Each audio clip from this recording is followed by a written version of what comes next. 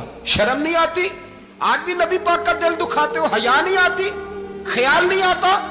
اور لوگ گھر میں بیٹھ کے باتیں کرتے ہیں، کہتے ہیں جی جو بیت اللہ میں ہو وہ بھی برا ہو سکتا ہے۔ بیت اللہ میں تو 360 بت بھی تھے، وہ اچھے تھے؟ مدینے میں تو 360 منافق بھی رہے، پوری سورہ منافقون نازل ہوئی، وہ اچھے تھے؟ عجیب تماشا بنا دیا لوگوں نے مذہب کا۔ کہتا ہے یزید نے تو بڑی خدمت، تو عبید اللہ ابن زیاد نے قتل کیا۔ بے شرمو، اگر عبید اللہ ابن زیاد نے بھی قتل کیا تھا تو حکومت کس کی تھی؟ تو پھر یزید نے عبید اللہ ابن زیاد کو سزا کیوں نہیں دی؟ بلکہ ایک جگہ 2 گورنریاں دی اس کو، یہ حال کیا۔ بلکہ سنو کہ یزید چھڑیاں مار رہا تھا، چھڑیاں امام حسین کے لبوں پہ۔ تو نعمان بن بشیر صحابی تھے، بول پڑے، کہنے لگے یزید بدبخت، ہاتھ پیچھے اٹھا، مجھے اللہ کی عزت کی قسم میں نے سینکڑوں بار نبی پاک کو ان ہونٹوں کو چومتے دیکھا ہے۔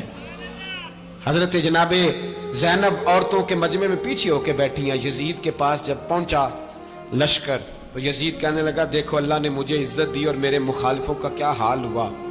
تو بی بی زینب بول پڑی، اتنے صدمے سہے پر آواز توانا ہے، جاندار ہے، جاندار۔ ہمارا کسی بندے سے جائیداد کا رٹا نہیں، ہم تو چاہتے ہیں امت اکٹھی ہو جائے، لیکن جو بندہ نبی پاک کی ماں کو دوزخی کہے، حضور کے باپ کو جہنمی کہے، یزید کو امیر المومنین کہے، اس کے ساتھ اتفاق رائے کر لیا جائے، یہ مذہب ہماری سمجھ میں نہیں آتا، بالکل نہیں آتا، قطعاً نہیں ہماری سمجھ میں آتا۔ کیسے اتحاد کر لیا جائے؟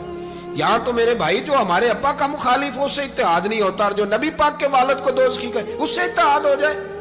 کہتے ہیں جی وہ جی اتنی فرقہ واریت ہو گئی، ہم کس مسجد میں جائیں؟ 60 پارٹیاں پاکستان میں رجسٹرڈ ہیں جو الیکشن لڑتی ہیں، کبھی کسی بندے کو ٹینشن نہیں ہوئی کہ کس کے پاس جائیں کس کے پاس نہ جائیں، کبھی نہیں کوئی بولا کہ اب وہ بھی کھڑا ہو گیا، وہ بھی، کوئی ٹینشن نہیں۔ مذہب کی باری ٹینشن ہو جاتی ہے، اتنا بڑا مذہب ہوتا ہے بھائی، غلط بندے بھی آ جاتے ہیں بیچ میں، تھوڑا پہچان کے چلنا پڑتا ہے صحیح کون ہے اور غلط۔ اور یہی تو ہمیں امام حسین نے بتایا ہے کہ مذہب کے اندر ہی تم نے شناخت کرنی ہے کہ بندہ ٹھیک کون ہے اور بندہ غلط۔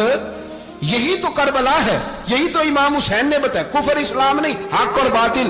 تو سمجھیے گا حضرت سیدہ زینب نے جب سنا نا کہ یہ کہہ رہا ہے کہ مجھے اللہ نے عزت دی، تو جناب زینب بولی، نعمان بن بشیر کہتے ہیں بی بی بولی، اتنے صدمے ہیں پر جناب زینب بولی اللہ اکبر، اس انداز میں بولی کہ پہلے قرآن مجید کی آیت پڑھی، کہنے لگی وَتُعِزُّ مَن تَشَاءُ وَتُذِلُّ مَن تَشَاءُ بِيَدِكَ الْخَيْرُ إِنَّكَ عَلَىٰ كُلِّ شَيْءٍ قَدِيرٌ۔ اور پھر کہنے لگی یزید تو بکتا ہے، کہتا ہے کہ تو عزت والا ہو گیا، یہ تیری حکومت ہے، 4 دن گزرنے دے، تجھ پہ کوئی لعنت بھی نہیں برسائے گا، اور میرے بھائی کا قیامت تک ممبروں میں اور خطبوں میں ذکر ہوا کرے گا، وقت گزرنے دے۔